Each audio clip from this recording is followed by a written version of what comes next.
बुद्धं शरणं गच्छामि।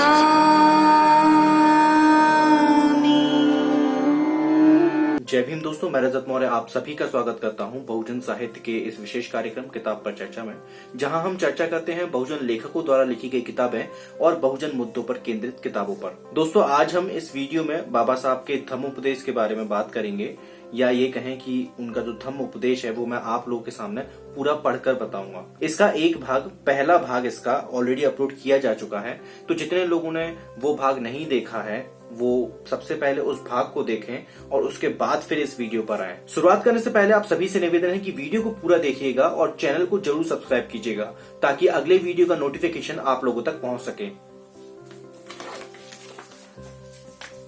जो पिछला वीडियो था उसमें हमने चातुर्वर्ण, गांधी और धर्म के ऊपर जो बाबा साहब ने टिप्पणी की वहां तक हमने पढ़ा था। अब उसके आगे हम यहाँ से शुरुआत करते हैं। अगर हमें शस्त्र धारण करने का अधिकार होता, हमारा देश विदेशियों का गुलाम क्यों बना? यूरोप में सन 1939 से 1945 1945 तक दूसरा महायुद्ध हुआ। जितनी फौज लड़ाई में लड़ती थी उतनी ही फौज रोज भर्ती हो जाती थी। उस समय किसी ने यह नहीं कहा कि युद्ध जीतने का श्रेय किसी एक को ही प्राप्त है। यह सभी देशवासियों का महान श्रेय था।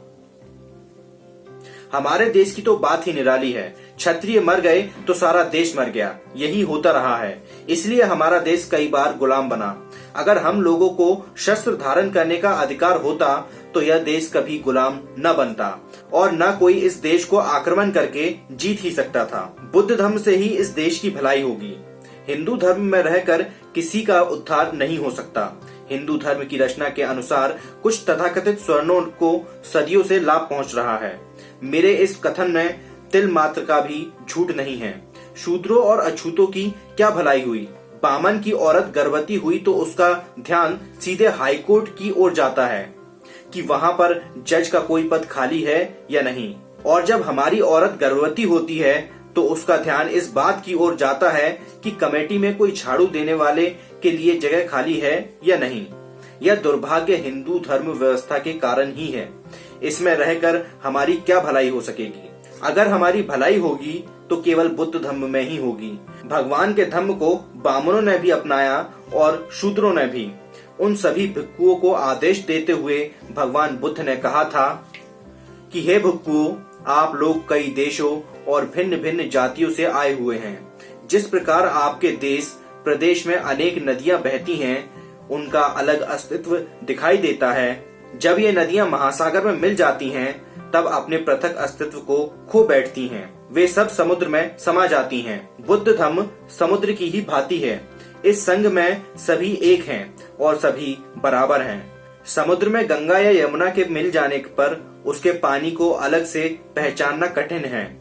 उसी प्रकार आप लोगों के बौद्ध संघ में आने पर सभी एक हैं, सभी समान हैं। इस प्रकार की बातें कहने वाला एक ही महापुरुष हुआ है और वह महापुरुष है भगवान बुद्ध। मेरे ऊपर जबरदस्त जिम्मेदारी है।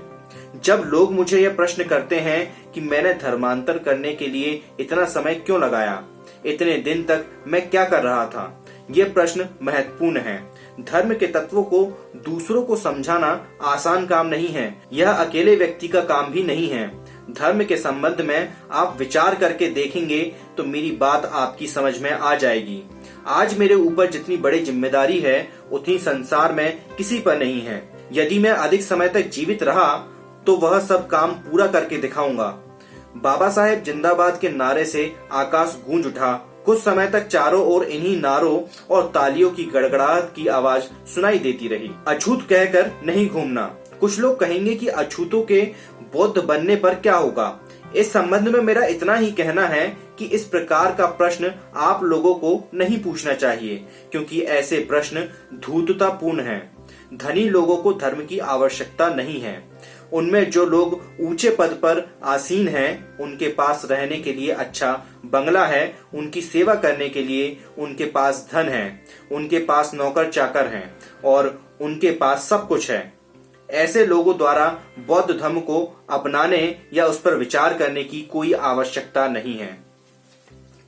धर्म की आवश्यकता गरीबों के लिए है। धर्म की जरूरत केवल गरीबों के लिए होती है, दुखी और पीड़ितों के लिए धर्म की जरूरत होती है। गरीब मनुष्य सदा ही आशा पर जीता है। जीवन का मूल आशा में है। अगर यह आशा नष्ट हो गई तो जीवन कैसे चलेगा?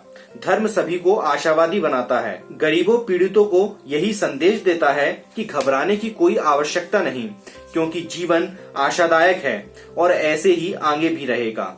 यही कारण है कि गरीब या पीड़ित व्यक्ति धर्म को अपने से चिपका कर रखता है। जब यूरोप में ईसाईयत का प्रचार हुआ, उस समय रोम के आसपास सभी देशों की दशा बहुत खराब थी। लोगों को पेट भर खाना भी नहीं मिलता था।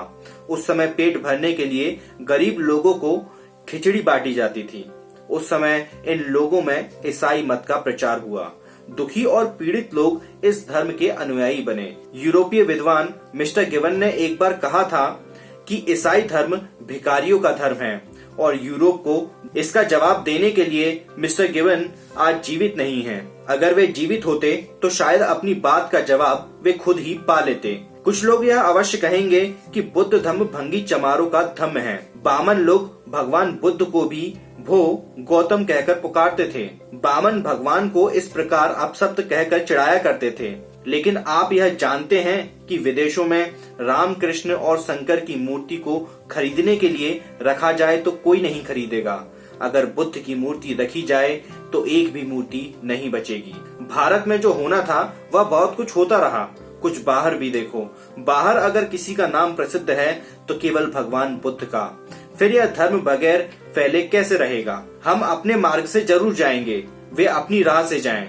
हमें नया रास्ता मिल गया है। यह आशा का प्रतीक है, अभ्युदय और उत्कर्ष का महान मार्ग। यह मार्ग नया नहीं है, इसे हम कहीं से लाए नहीं हैं। यह श्रेष्ठ मार्ग यहीं का है, यह भारतीय है। इस देश में 2000 वर्ष पूर्व भी बुद्ध धम्म था। इसका हमें दुख है कि हमने इस धम्म को पहले ही क्यों नहीं अपनाया। भगवान बुद्ध के धम्म के 7 तत्व अजर अमर हैं। फिर भी बुद्ध ने अपने सिद्धांतों के अपरिवर्तनीय होने का दावा नहीं किया। इस धम्म में समय अनुसार बदलने की शक्ति है। इतनी उदारता किसी अन्य धर्म में नहीं है। बुद्ध धम्म का पतन। इस देश में बुद्ध धम्म के नाश का मुख्य कारण इस देश पर मुसलमानों का अमानुषीय आक्रमण था। इस आक्रमण में हजारों मूर्तियां तोड़ी गईं, भिक्खु मारे गए। इन आक्रमणों से घबरा कर बौद्ध भिक्खु दूसरे देशों में भाग गए। कोई तिब्बत गया, कुछ चीन चले गए, कोई कहीं गया और कोई कहीं। इसका परिणाम यह हुआ कि यहाँ पर भिक्खुओं का अभाव हो गया। उत्तर पश्चिम प्रांत में एक ग्रीक राजा था। उसका नाम था मिनांडर। उसे धर्म चर्चा में बहुत रुचि थी। उसने हिंदू धर्म शास्त्रों के पंडितों के साथ कई बार वाद विवाद करके उन्हें हरा दिया था और कईयों को निरुत्तर कर दिया था। एक दिन उसने चाहा कि बौद्ध धर्म के विद्वानों के साथ भी वाद विवाद करूं। इसलिए उसने अपने सेवक को आदेश दिया कि जब कभी उनके राज्य में कोई बौद्ध धर्म का पंडित विद्वान नजर आए तो उसे उनके पास लाया जाए। तब स्थानीय बौद्ध मतावलंबियों ने महापंडित और धम्म धुरंधर भिक्खु नागसेन जी से प्रार्थना की कि वे राजा के पास जाकर वाद विवाद में बुद्ध धर्म का मंडन करें। भिक्खु नागसेन बहुत बड़े विद्वान थे। नागसेन और मिलिंद के बीच जो पारस्परिक वाद विवाद हुआ उस सबको पुस्तक के आकार में छापा गया। मिलिंद प्रश्न। मिलिंद ने एक प्रश्न किया कि धर्म की ग्लानि क्यों होती है। नागसेन ने इसका उत्तर देते हुए इसके 3 कारण बताए। पहला यह कि सच्चा धर्म ही सदा बना रहता है। जिस धर्म के मूल में गंभीरता नहीं होती वह धर्म केवल तत्कालिक धर्म होता है और समय बीतने पर ऐसा धर्म टिका नहीं रहता। दूसरा कारण यह होता है कि जब धर्म प्रचार करने वाले विद्वान ही नहीं रहते तब धर्म की ग्लानि यानी हानि होती है। ज्ञानी लोगों को धर्म ज्ञान की चर्चा करनी चाहिए। विरोधियों के वाद विवाद का खंडन करने के लिए धर्म के प्रचारक न हो तो भी धर्म की हानि होती है। तीसरा कारण यह है कि धर्म और धर्म के तत्व विद्वानों के लिए होते हैं। साधारण लोगों के लिए मंदिर या विहार होते हैं जहां पर जाकर जनता अपनी श्रेष्ठ विभूतियों की पूजा करती है। आप लोगों को इस महान बौद्ध धर्म को स्वीकार करते हुए इन बातों का ध्यान रखना चाहिए। ऐसा कभी नहीं समझना चाहिए कि बौद्ध धर्म के तत्व केवल कुछ समय के लिए हैं।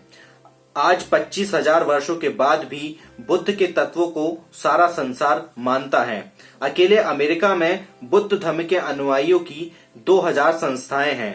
इंग्लैंड में 3 लाख रुपए खर्च करके बौद्ध विहार बनाया गया है। बुद्ध के तत्व अजर अमर हैं, फिर भी बुद्ध ने अपने दर्शन के महान होने का दावा कभी नहीं किया और न उन्होंने कभी यह कहा कि उनका धर्म ईश्वरीय है। भगवान ने तो यही कहा था कि मेरे पिता और मेरी माता दोनों सामान्य मनुष्य की भांति हैं। जिन्हें वह धर्म अच्छा लगे वे इसे अपनाएं, क्योंकि इतनी उदारता की बातें किसी दूसरे धर्म में नहीं मिलेगी। दूसरे धर्मों और बौद्ध धर्म में महान अंतर है। बौद्ध धर्म की महान बातें आपको दूसरे धर्मों में नहीं मिलेगी, क्योंकि दूसरे धर्म मनुष्य और ईश्वर के गहरे संबंध को बताते हैं। दूसरे धर्म कहते हैं कि ईश्वर ने संसार को रचा, उसी ने ही आकाश, वायु, इंद्र, सूरज और सब कुछ पैदा किए हैं। ईश्वर ने सब कुछ हमारे लिए कर दिया है, कुछ शेष नहीं रखा, इसलिए हम ईश्वर की उपासना और भजन ही करते रहें। ईसाई धर्म के अनुसार मरने के बाद एक निर्णय का दिन डे ऑफ जजमेंट होगा। उसी के निर्णय अनुसार सब कुछ निर्धारित होगा। ईश्वर और आत्मा के लिए बौद्ध धर्म में कोई स्थान नहीं है। भगवान बुद्ध ने कहा है कि संसार में सब जगह दुख है। 90% लोग दुखी हैं, पीड़ित हैं। दुख से पीड़ित गरीब लोगों का उद्धार कराना ही बौद्ध धर्म का मुख्य ध्येय है। कार्ल मार्क्स ने भगवान बुद्ध से ज्यादा कुछ नहीं कहा है। भगवान बुद्ध ने जो कुछ कहा है वह सब सरल और सीधा मार्ग है। भाइयों और बहनों, जो कुछ मुझे कहना था वह सब कुछ मैंने कह दिया। बुद्ध धर्म सबसे अच्छा धर्म है, उसमें कोई दोष नहीं है। हिंदू धर्म में कुछ ऐसे तत्व हैं जिनसे किसी को उत्साह नहीं मिल सकता। इतने हजारों वर्षों से आज तक हमारे समाज में किसी को भी विद्वान नहीं बनने दिया।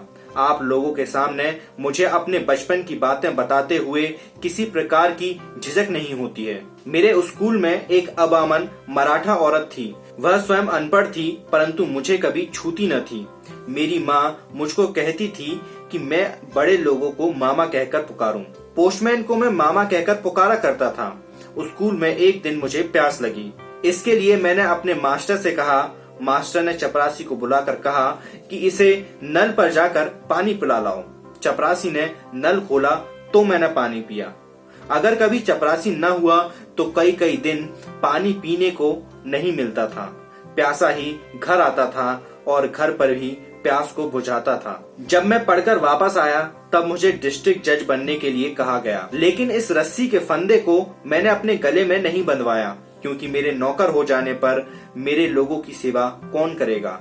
इसी विचार को ध्यान में रखकर मैं नौकरी के चक्कर में नहीं पड़ा। व्यक्तिगत रूप से इस देश की किसी भी रूढ़ी या बात का विरोध करना मेरे लिए कठिन नहीं है। आप लोगों के सिर पर वैश्यों, क्षत्रियों और ब्राह्मणों ने पहाड़ खड़ा किया हुआ है। उसको किस प्रकार उल्टा जाए या तोड़ा जाए, यह एक बहुत ही महत्वपूर्ण सवाल है। इसलिए मैं सोचता हूँ कि इस धम्म का पूर्ण ज्ञान कराऊं। यह मेरा कर्तव्य भी है। इस कार्य के लिए मैं पुस्तकें लिखकर और आप लोगों की शंकाएं दूर करके पूर्ण ज्ञान प्राप्त कराऊंगा। आज मुझ पर विश्वास रखकर चलिए। अपना और संसार का भी उद्धार करो। आप पर अब काफी जिम्मेदारी आ पड़ी है। यह बड़ी भारी चीज है। आप लोगों को ऐसे काम करने चाहिए जिससे सभी आपका आदर करें। आप इस धर्म को ऐसे न समझें कि आपने गले में मिट्टी का घड़ा बांध लिया है। बौद्ध धर्म की दृष्टि से भारत की भूमि अब सुनसान जंगल की भांति है। इसलिए आपका परम कर्तव्य है कि आप इस पवित्र धर्म को उत्तम रीति से पालने की प्रतिज्ञा करें, अन्यथा इस धर्म परिवर्तन की निंदा होगी। आज आप सभी प्रतिज्ञाएं करें कि आप सभी बौद्ध न केवल अपना बल्कि अपने साथ अपने देश का और इसके साथ सारे संसार का उद्धार करेंगे। संसार का उद्धार बौद्ध धर्म से ही होगा। संसार में जब तक न्याय को स्थान नहीं मिलेगा तब तक शांति स्थापित नहीं हो सकती। आमदनी का 20वां भाग दीजिए। यह नया काम बहुत सर्वाधिक जिम्मेदारी का है। आपने दृढ़ संकल्प किया है। हमारे नौजवानों को बहुत कुछ करना है। इस बात को पूर्ण रूप से आपको ध्यान में रखना चाहिए। आप लोग केवल पेट के ही पुजारी न बने। आप कम से कम अपनी आमदनी का 20वां भाग इस पवित्र धम्म प्रचार के लिए दान देने का निर्णय करें। मुझे आप सबको अपने साथ ले जाना है। तथागत ने पहले पहल कुछ ही लोगों को दीक्षा दी थी और उसी समय उनको आदेश दिया कि वे इस पवित्र धम्म का प्रचार करें। उसके बाद यश नामक एक विद्वान और 60 व्यक्तियों ने बुद्ध धम्म की दीक्षा ली। यश भी अमीर घराने के थे। इनसे भगवान ने कहा कि यह धम्म बहुजन हिताय, बहुजन सुखाय, लोकानुकंपाय, आदि कल्याणम, मच्छ कल्याणम, पर्यवसान कल्याणम अर्थात बहुत जनों के हित के लिए है, बहुत जनों के सुख के लिए है और सब लोगों पर अनुकंपा करने के लिए है। यह आदि, मध्य और अंत में कल्याणकारक है। भगवान ने परिस्थिति के अनुरूप अपने धम्म प्रचार के ढंग को अपनाया था। अब हमें भी अपने समय अनुसार इस धम्म के प्रचार का ढंग अपनाना होगा। इस देश में बौद्ध भिक्षु पर्याप्त नहीं है, इसलिए आप में से हर एक को इस धम्म की दीक्षा स्वयं लेनी होगी। इस बात की मैं पूर्ण घोषणा करता हूँ कि हर बौद्ध धम्म अनुयायी प्रत्येक व्यक्ति को दूसरों को भी तृष्णा, पंचशील और 22 प्रतिज्ञाओं सहित बौद्ध धम्म में दीक्षित कराने का पूर्ण अधिकार है। इस भाषण में बहुत सारी बातें ऐसी कही गई हैं जो आपने पहले कभी नहीं सुनी होगी, या अगर सुनी होगी तो किसी नेता या किसी समाज सेवक के माध्यम से सुनी होगी। इस भाषण को पूरा जस का तस पढ़कर आप लोगों के सामने सुनाने का यही कारण है कि आप लोगों को ये बात समझ में आए कि बाबा साहब ने उस वक्त क्या कहा था, जिससे कि आपको खुद फैसला करने में ज्यादा आसानी होगी कि आपको किस मार्ग को चुनना है। आपको वो मार्ग चुनना है जो आपके पैदा होते ही आपके ऊपर थोप दिया जाता है, या आपको वो मार्ग चुनना है जो डॉक्टर अंबेडकर, हम सभी के कर्णधार बाबा साहब ने हमें सुझाया है। ये वीडियो आप लोगों को कैसा लगा, कुछ नया सीखने को, समझने को मिला तो नीचे कमेंट करके जरूर बताइएगा कि आपने क्या नया सीखा, क्या नया समझा। अगर आप लोग बहुजन साहित्य को कोई किताब डोनेट करना चाहते हैं तो नीचे डिस्क्रिप्शन बॉक्स में मेरा कॉन्टेक्ट नंबर दिया हुआ है, वहां से नंबर लेकर आप मुझसे संपर्क कर सकते हैं। अगर आप लोग मेरी आर्थिक मदद करना चाहते हैं तो साइड में आपको मेरा यूपीआई आईडी दिख रहा होगा, उस यूपीआई आईडी का इस्तेमाल कर आप मुझे फंड ट्रांसफर कर सकते हैं, मेरी आर्थिक सहायता, आर्थिक मदद कर सकते हैं। आप लोगों से निवेदन है कि आप लोग हमें फेसबुक, इंस्टाग्राम, ट्विटर और टेलीग्राम पर भी जरूर फॉलो करें। टेलीग्राम पर जो मैंने ग्रुप की लिंक दी हुई है उसे आप लोग सभी ज्वाइन करें।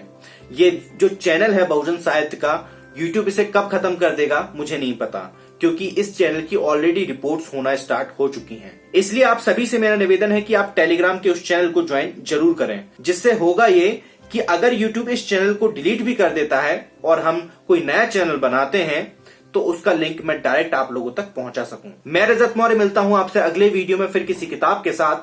तब तक अपना और अपनों का ध्यान रखें, पढ़ने की आदत को विकसित करें, क्योंकि पढ़ेगा इंडिया तभी तो बढ़ेगा इंडिया। जय भीम, जय भारत, जय संविधान, जय जोहार।